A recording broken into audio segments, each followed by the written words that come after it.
Pertama, kita harus tahu nih, pasar mana yang kita mau tuju.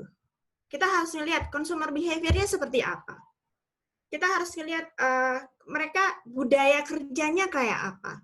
Khusus untuk Korea, saya boleh bilang benar kata Pak Isnandar, ketika bicara ekspor printer. Itulah yang terjadi ketika Anda mau ekspor sama Korea.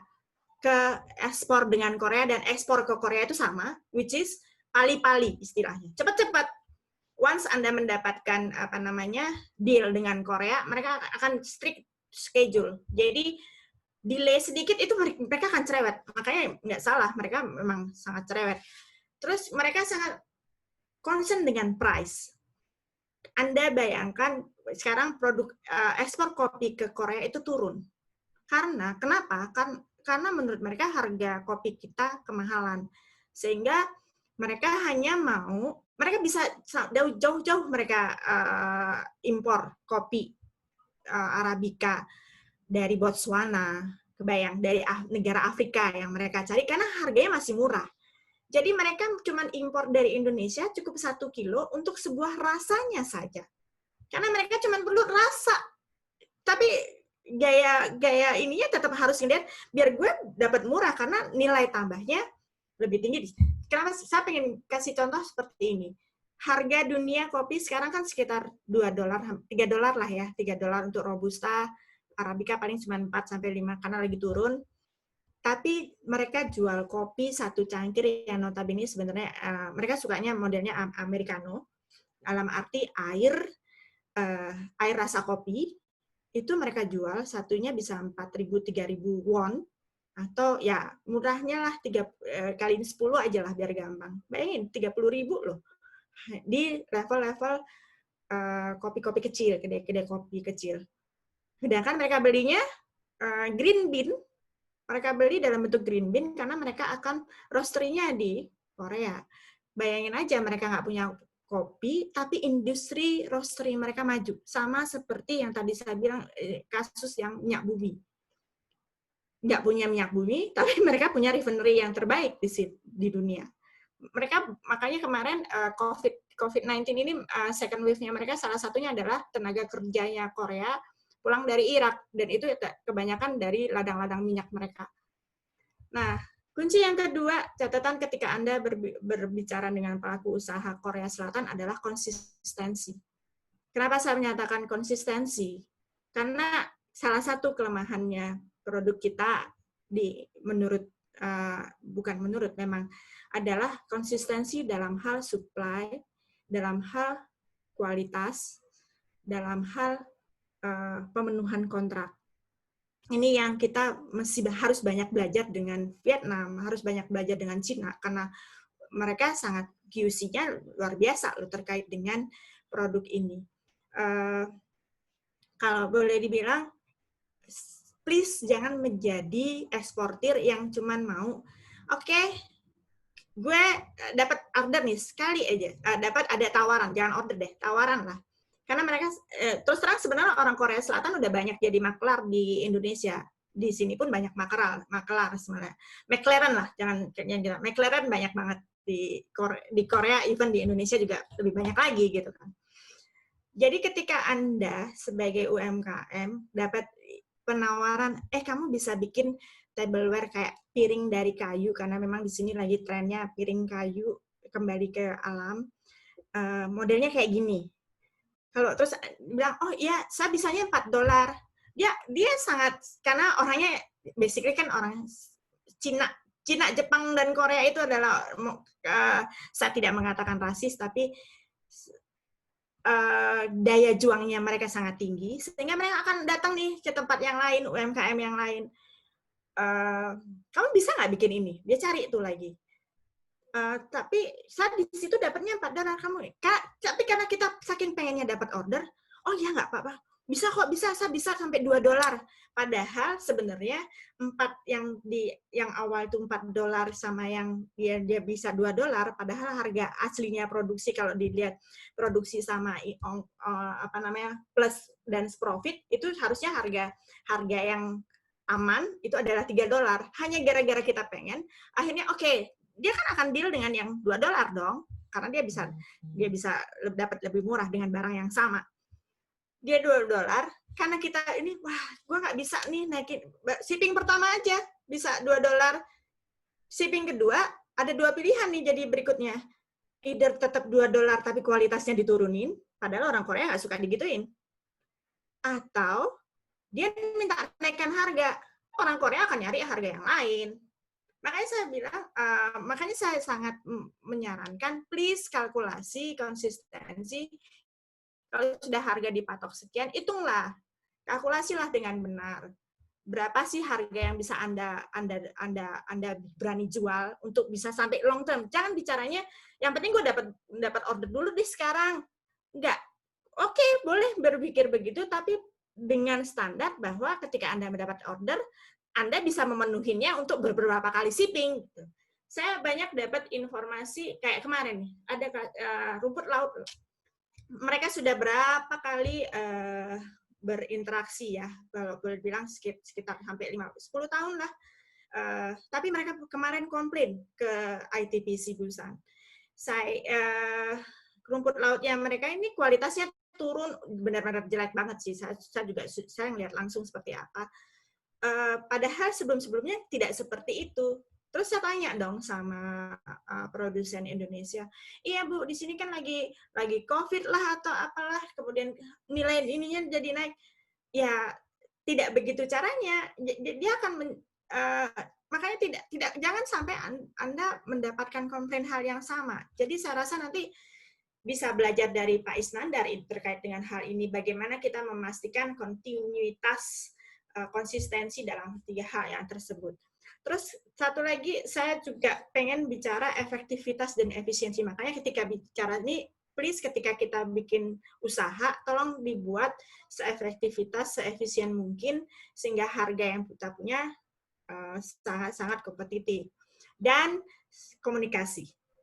Kenapa saya sangat mencoba menyampaikan keluhan daripada pelaku usaha Korea ya. Ketika Anda sudah punya dealing dengan gini, please, orang Korea itu sangat menghargai yang namanya jam kerja. Jadi it's fine menghubungi ketika hari kerja dan jam kerja, tapi ketika sudah lewat dari jam kerja, mohon maaf. Apalagi kalau udah Sabtu Minggu, karena saya udah berapa kali ini dapat pelaku usaha. Kenapa sih pelaku usaha Indonesia kalau kontak itu suka banget sih malam? Kenapa sih suka banget? Padahal beda antara Indonesia dan Korea hanya 2 jam loh, gitu. Harusnya kan, dan kemudian Sabtu Minggu, jangan. Mereka agak gimana ya?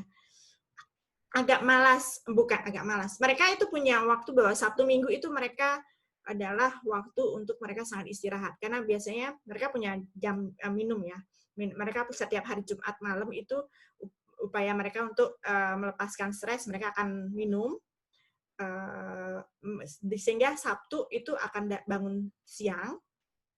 Minggu adalah waktu dengan keluarga.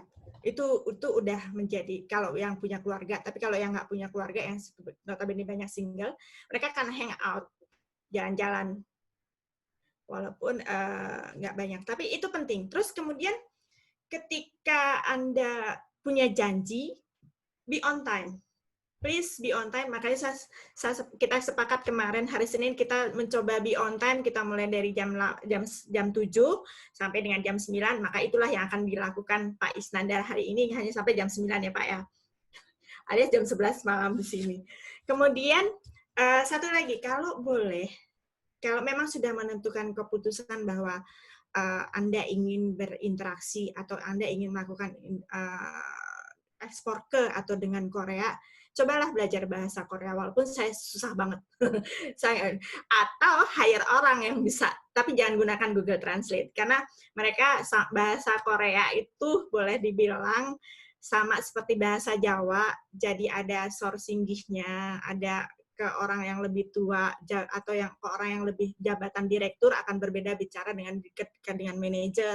Nah, itu tuh sangat penting untuk dipelajari. Jadi balik lagi, kenalin pasar Anda, pelajarin yang namanya informasi-informasi yang ada. Saya sangat welcome Bapak Ibu untuk membaca market intelligence yang ada, bukan market intelligence, karena kalau market intelligence saya nggak bisa sangat-sangat pure di situ. Saya akan kasihnya market brief yang notabene semua informasi terkait bagaimana memasuki pasar Korea Selatan itu ada di sana, di websitenya ITPC, www.itpc.kr. Silahkan dipelajari, itu free download, dan jangan lupa jangan malas untuk membaca. Jangan malas untuk membaca dan membaca. Saya rasa itu. Terus ini saya pengen ngasih lihat perbandingan produk Korea. Karena sebenarnya ada PR utama dari Indonesia, khususnya ketika bicara packaging produk. Sebenarnya kreativitasnya Indonesia itu nggak salah. Boleh Bapak Ibu lihat di situ aksesorisnya sangat simple, girly. Nah, ini juga harus dipelajarin. Saya lupa memberikan informasi. Ketika bicara 51 jiwa atau orang Korea asli, itu harus dibedain lagi itu antara gender. Sorry, saya bukan feminis juga, tapi harus dipastikan antara Anda mau ditujukan ke laki-laki atau perempuan, barang-barang yang konsumen akhirnya, kecuali makanan ya. Terus kemudian harus dilihat juga selera anak muda sama orang tua, karena itu dua hal yang sangat berbeda. Kenapa saya bilang sangat berbeda? Sebagai contoh, dari rambut aja. Rambut untuk orang yang muda-muda, kalau drama Korea, bapak-ibu yang bapak-bapak jarang biasanya. Ibu-ibu yang suka lihat drama Korea, Anda akan coba perhatian rambutnya mereka. Ketika yang masih muda sampai dengan ya punya anak satu itu, atau usianya sekitar 50 60, itu rambut 50 lah, 50 ke bawah, 45 itu rambut masih lurus. Tapi ketika Anda menjadi nenek, mulai naik nih usia 50, mereka udah mulai mikir, saya harus keriting, karena keriting yang rambut itu bagus. Tapi kalau rambut lurus itu nggak bagus. Itu udah selera beda. Ketika bicara perhiasan, kalau saya bicara perhiasan sendiri karena banyak banget saya dapat informasi, dapat penawaran inquiry, bisa nggak masukin handicraft? Saya buat mutiara dari Lombok lah atau apalah. Tapi again, seleranya nggak sama, maka penting untuk dilihat seperti ini. Dan itu beda banget. Kalau yang muda itu girly, yang seperti yang ada di sini, tapi kalau yang tua itu udah langsung mutiara, kecil-kecil, dan simple, tapi berkelas, beda lah. Itu ya. Kalau dilihat dari furniture, kita bahas furniture, karena orang Korea, bahkan di desa, di kota kecil, kalau saya boleh bilang kayak kota, kalau Depok kan udah mulai, kalau di Semarang sedikit Ungaran. Kalau udah Ungaran itu kan, kalau di Ungaran nggak akan ada apartemen. Kalau di sini jangan salah. Bahkan di kota kecil namanya daerah, nggak cuma, bahkan saya sempat di kota kecil banget, itu kalau Gojek udah agak lebih besar, itu di situ ada apartemen. Karena mereka prefer dengan lahan mereka yang sangat sedikit, mereka akhirnya punya rumah di bawah itu sangat mahal cost-nya. Jadi mereka prefer kerja di apartemen, sehingga furniture yang mereka gunakan adalah furniture yang simple, minimalis, bisa dilihat di sebelah kiri bawah yang foto from Pinterest itu. Seperti itulah gaya apartemen mereka. Ini biasanya untuk yang single. Untuk yang bahkan di kamar pasti kayak gini. Intinya adalah mereka akan mencari furniture yang simple tapi fungsional. Bahkan kalau boleh di bawah tempat tidur itu bisa jadi tempat penyimpanan. Karena kan mereka punya 4 musim yang masing-masing baju juga akan berbeda-beda. Dan baik kalau bicara tekstil, memang ya tekstil Indonesia masuk ke sini karena banyak kan OEM. Uniqlo, Zara, terus kemudian Paklen kan ada di Indonesia. Itu tuh semua setiap musim akan berbeda dengan dari segi warna, dari segi bahan akan berbeda satu sama lain. Nah, itu yang kenapa saya selalu bilang please baca. Dan kalau ada kesempatan datanglah ke Korea untuk bisa melihat sendiri, untuk bisa ngerasain sendiri. Karena kalau orang nulis penelitian akan berbeda dengan pebisnis. Karena kalau pebisnis pasti punya sense, oh ini ada peluang yang ini. Itu yang tidak bisa saya sampaikan via tulisan. Kalau saya sampaikan via sekarang pun, ada hal-hal yang mungkin saya nggak sempat sampaikan ke Bapak Ibu. Jadi kalau boleh, Kalau memang berniat untuk ke Korea ataupun dengan Korea, tolong pelajarin seperti apa. Terus ini apa sih?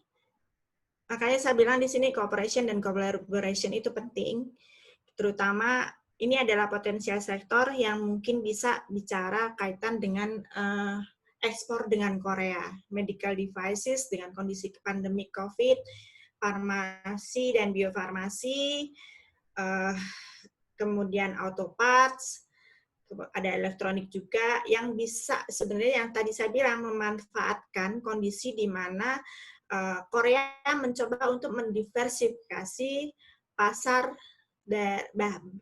asal bahan baku. Jadi mereka mencoba mengurangi ketergantungan dengan Cina dan juga terutama dengan Cina dan juga dengan Jepang. Jadi ini adalah salah satu Jepang itu khusus kaitan dengan chemical product. Ini adalah salah satu potensial sektor yang bisa dimanfaatkan. Oh, satu lagi saya lupa menyampaikan. SMEs-nya Indonesia dengan SME skill-nya berbeda. Ketika bicara yang namanya small atau kecil, mikro, kecil di Indonesia itu adalah mikro di Korea.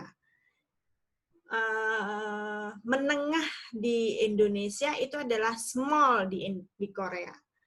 Jadi ketika Anda mencoba berpartner, tolong diposisikan seperti apa. Jadi kalau misalnya, karena manfaatkanlah Korea sebagai negara yang punya teknologi yang sangat tinggi, dengan negara ini minta ada namanya transfer of knowledge, itu penting. Transfer knowledge tidak hanya bicara bagaimana penggunaan teknologinya, tapi juga R&D mereka. Karena 40% GDP, bukan budget yang ada di perusahaan mereka, di semua perusahaan, baik di perusahaan maupun pemerintah, itu ditempatkan untuk bahkan lebih, sekitar 50 untuk R&D, hal yang tidak dimiliki oleh Indonesia.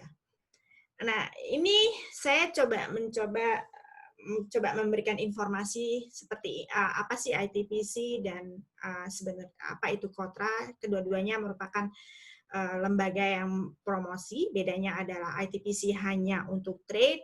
Kita juga punya Indonesia Investment Promotion Center, IPC di Seoul. Kemudian KOTRA itu boleh dibilang badan promosinya Korea. Bisa dibayangkan perbandingannya KOTRA tahun 1962, sementara sebenarnya ITPC baru ada di Korea di tahun 2009. Kemudian kita hanya punya 3 staff, sementara KOTRA, kalau bicara cabang luar negerinya, khusus Indonesia, mereka punya Surabaya dan Jakarta dan Surabaya, penanganan yang berbeda, tapi bukan berarti kemudian ITPC tidak bisa membantu Anda. Cuman tolong kami mohon bantuan jika tidak mencoba melakukan inquiry ke kami, melakukan penawaran, bantu kami dengan pemahaman atas produk knowledge yang ada. Tentunya tidak hanya bilang, oh saya